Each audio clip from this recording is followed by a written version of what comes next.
Hi ಎಲ್ರಿಗೂ ನಮಸ್ಕಾರ. Welcome to our channel. ಈ ಸರಿ ಬಿಗ್ ಬಾಸ್ ಸೀಸನ್ ನ ಫೀವರ್ ಎಲ್ಲೆಡೆ ಶುರುವಾಗಿದೆ. ಎಲ್ಲರಿಗೂ ಇರೋ ಒಂದು ಕುತೂಹಲ ಅಂದ್ರೆ ಈ ಬಾರಿ ಬಿಗ್ ಬಾಸ್ ಮನೆಗೆ ಯಾರೆಲ್ಲ ಕಂಟೆಸ್ಟೆಂಟ್ ಆಗಿ ಬರ್ತಾ ಇದ್ದಾರೆ ಅಂತ. ಇದೀಗ ಸೋಷಿಯಲ್ ಮೀಡಿಯಾದಲ್ಲಿ ಈಗಾಗಲೇ ಬಹಳಷ್ಟು ಹೆಸರುಗಳು ಕೇಳಿ ಬರ್ತಾ ಇದೆ. ಆದ್ರೆ ಈ ಬಾರಿ ಯಾರ್ಯಾರು ಬಿಗ್ ಬಾಸ್ ಮನೆಗೆ ಬರ್ತಿದ್ದಾರೆ ಅಂತ ಕಂಪ್ಲೀಟ್ ಆಗಿ ಈ ವಿಡಿಯೋದಲ್ಲಿ ತಿಳಿಸ್ಕೊಡ್ತೀವಿ. ಸೊ ಈ ವಿಡಿಯೋನ ಕಂಪ್ಲೀಟ್ ಆಗಿ ನೋಡಿ. ಈಗ ನಾವು ಹೇಳ್ತಾ ಇರೋ ಲಿಸ್ಟ್ ಆಲ್ಮೋಸ್ಟ್ 95% ಕನ್ಫರ್ಮ್ ಆಗಿರುವಂತಹ ಸ್ಪರ್ಧಿಗಳ ಹೆಸರುಗಳು. ಹೌದು, ಇದೀಗ ಕನ್ನಡದ ಬಿಗ್ ಬಾಸ್ ತಂಡ 10 ಟಿವಿ ಸೀಸನ್, ಒಂದು OTTಯನ್ನ ಕಂಪ್ಲೀಟ್ ಮಾಡಿ 11ನೇ ಸೀಸನ್ಗೆ ಕಾಲಿಟ್ಟಿದೆ. ಇದೀಗ ಸೆಪ್ಟೆಂಬರ್ 29ರಿಂದ ಬಿಗ್ ಬಾಸ್ ಆರಂಭವಾಗ್ತಿದೆ. 23ರಂದು ಬಿಗ್ ಬಾಸ್ ಪ್ರೆಸ್ ಮೀಟ್ ಕೂಡ ಆಗಿತ್ತು. 27ರಂದು ಬಿಗ್ ಬಾಸ್ನ ಗ್ರ್ಯಾಂಡ್ ಓಪನಿಂಗ್ ಕೂಡ ಆಗಿದೆ. ಇನ್ನು 28ನೇ ತಾರೀಕು ಅಂದರೆ ಇವತ್ತು ಕಿಚ್ಚ ಸುದೀಪ್ ಅವರು ಬಿಗ್ ಬಾಸ್ ಹೋಮ್ ಟೂರ್ ಅನ್ನ ಮಾಡ್ತಿದ್ದಾರೆ. ಹಾಗೆ ಇವತ್ತೇ ಬಿಗ್ ಬಾಸ್ ನ ಕಂಟೆಸ್ಟೆಂಟ್ಸ್ ಮನೆಗೆ ಕಾಲಿಡ್ತಿದ್ದಾರೆ. ಆದ್ರೆ ಇದೆಲ್ಲ ಟಿವಿಲಿ ಟೆಲಿಕಾಸ್ಟ್ ಆಗ್ತಾ ಇರೋದು 29ನೇ ತಾರೀಕು. ನೀವು ಇನ್ನೂ ಒಂದು ದಿನ ವೆಯ್ಟ್ ಮಾಡಲೇಬೇಕು. ಆದರೆ ಈ ಬಾರಿ ಇರೋರು ಯಾರೆಲ್ಲ ಅಂತ ನಮ್ಮ ಹತ್ರ ಒಂದು ಲಿಸ್ಟ್ ಇದೆ. ಯಾರೆಲ್ಲ ಕಂಟೆಸ್ಟೆಂಟ್ಗಳು ಬಿಗ್ ಬಾಸ್ ಮನೆಗೆ ಕಾಲಿಡ್ತಿದ್ದಾರೆ ಅನ್ನೋದು ನೋಡ್ತಾ ಹೋದರೆ, ಮೊದಲನೇದಾಗಿ ಪ್ರೇಮ ಅವರು. ನಿಮ್ಗೆಲ್ಲ ಗೊತ್ತಿರೋ ಹಾಗೆ ಕನ್ನಡದ ಅದ್ಭುತ ನಟಿ. ಇವರು ಕೂಡ ಬಿಗ್ ಬಾಸ್ ಸೀಸನ್ 11ನ ಕಂಟೆಸ್ಟೆಂಟ್ಗಳಲ್ಲಿ ಒಬ್ಬರಾಗಿರ್ತಾರೆ ಎನ್ನಲಾಗ್ತಿದೆ. ಇನ್ನು ಎರಡನೆಯದಾಗಿ ಭಾವನಾ ಮೆನನ್. ಇವರು ಈ ಬಾರಿ ಬಿಗ್ ಬಾಸ್ನಲ್ಲಿ ಬರೋದು ಬಹುತೇಕ ಪಕ್ಕಾ ಆಗಿದೆ. ಇನ್ನು ಮೂರನೆಯದಾಗಿ ಕಿರಣ್ ರಾಜ್.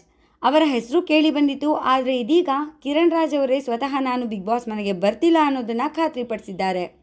ನಾಲ್ಕನೇದಾಗಿ ಸಿದ್ದೇಗೌಡ. ಗೋಲ್ಡ್ ಸಿದ್ದೇಗೌಡ ಅಂತಲೇ ಕರೆಸ್ಕೊಳ್ತಾರೆ ಇವರು. ಪರ್ಸನಲ್ ಲೈಫ್ನಲ್ಲಿ ತುಂಬಾ ಸಕ್ಸಸ್ಫುಲ್ ಆಗಿರೋ ವಿಭಿನ್ನ ವ್ಯಕ್ತಿತ್ವದವರು. ಇನ್ನು 5ನೇ ಹೆಸರಾಗಿ ಭವ್ಯಗೌಡ ಅವರ ಹೆಸರು ಕೇಳಿ ಬರ್ತಾ ಇದೆ.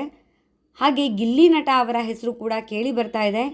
ಚಂದ್ರಪ್ರಭಾ, ಧರ್ಮಕೀರ್ತಿರಾಜ್, ಅನುಷಾ ರೈ, ತ್ರಿವಿಕ್ರಮ್, ಹರೀಶ್ ನಾಗರಾಜ್ ಕೂಡ ಬರ್ತಿದ್ದಾರೆ ಎನ್ನಲಾಗ್ತಿದೆ.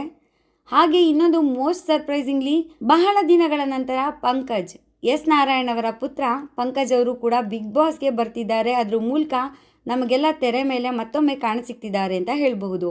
ಹಾಗೆ ಮೋಕ್ಷಿತಾ ಪೈ ಅವರ ಹೆಸರು ಕೂಡ ಕೇಳಿ ಬರ್ತಾ ಇದೆ. ಐಶ್ವರ್ಯ ಸಿಂದಗಿ ಅವರ ಹೆಸರು ಕೂಡ ಕೇಳಿ ಬರ್ತಾ ಇದೆ. ಶನಿ ಧಾರಾವಾಹಿಯಿಂದ ಪ್ರಖ್ಯಾತಿಯಾದಂತಹ ರಂಜಿತ್ ಅವರು ಕೂಡ ಬರ್ತಿದ್ದಾರೆ ಅನ್ನಲಾಗ್ತಿದೆ. ಇನ್ನು ಸೋಷಿಯಲ್ ಮೀಡಿಯಾದ ಕಂಟೆಂಟ್ ಕ್ರಿಯೇಟರ್ಸ್ ಆದ ವರ್ಷಾ ಕಾವೇರಿ ಹಾಗೂ ವರುಣ್ ಅವರ ಹೆಸರು ಕೂಡ ಕೇಳಿ ಬಂದಿತ್ತು. ಆದ್ರೆ ಇವರಿಬ್ಬರಲ್ಲಿ ಒಬ್ಬರು ಮಾತ್ರ ಬರೋ ಸಾಧ್ಯತೆ ಇದೆ. ಬಹುತೇಕ ಕನ್ಫರ್ಮ್ ಆಗಿರೋದು ವರ್ಷಾ ಕಾವೇರಿ ಅವರ ಹೆಸರು. ವರುಣ್ ಈ ಬಾರಿ ಬರ್ತಿಲ್ಲ ಅಂತ ಮಾತುಗಳು ತುಂಬಾನೇ ಕೇಳಿ ಬರ್ತಾ ಇದೆ. ಹಾಗೆ last but not the least ಅಕ್ಕ ಅನು. ಇವರ ಹೆಸರು ತುಂಬ ದಿನಗಳಿಂದ ಕೇಳಿ ಬರ್ತಾ ಇತ್ತು. ಲಾಸ್ಟ್ ಸೀಸನ್ನಲ್ಲಿ ಕೂಡ ಅಕ್ಕ ಅನು ಬರಬಹುದು ಅನ್ನೋ ಎಕ್ಸ್ಪೆಕ್ಟೇಷನ್ಸ್ ಎಲ್ರಿಗೂ ಇತ್ತು. ಆದರೆ ಈ ಸೀಸನ್ನಲ್ಲಿ 100% ಬರ್ತಾರೆ ಅನ್ನಲಾಗ್ತಿದೆ. ಇವರು ಈಗ ಸದ್ಯಕ್ಕೆ 95% ಕನ್ಫರ್ಮ್ ಆಗಿರುವ ಸ್ಪರ್ಧಿಗಳು ಅಂತ ಮೂಲಗಳಿಂದ ತಿಳಿದು ಬಂದಿದೆ. ಹಾಗೆ ಮೋಸ್ಟ್ ಎಕ್ಸ್ಪೆಕ್ಟೆಡ್ ಕಂಟೆಸ್ಟೆಂಟ್ಸ್ಗಳು ಕೂಡ ಆಗಿದ್ದಾರೆ. ನಿಮಗೆ ಈ ಬಾರಿ ಬಿಗ್ ಬಾಸ್ ಸೀಸನ್ 11ಗೆ ಯಾರ್ಯಾರು ಬರ್ತಿದ್ದಾರೆ ಅಂತ ಅನ್ಸುತ್ತೆ ಅದನ್ನ ಕಮೆಂಟ್ ಮಾಡಿ. ಹಾಗೆ ಇನ್ನೂ ಹೆಚ್ಚಿನ ಮಾಹಿತಿಗಳಿಗಾಗಿ, ಮುಂದಿನ ಅಪ್ಡೇಟ್ಸ್ಗಳಿಗಾಗಿ ಚಾನೆಲ್ನ ಸಬ್ಸ್ಕ್ರೈಬ್ ಮಾಡ್ಕೊಳ್ಳೋದು ಮರಿಬೇಡಿ. ಎಲ್ಲರಿಗೂ ಧನ್ಯವಾದ. ಶುಭ ದಿನ.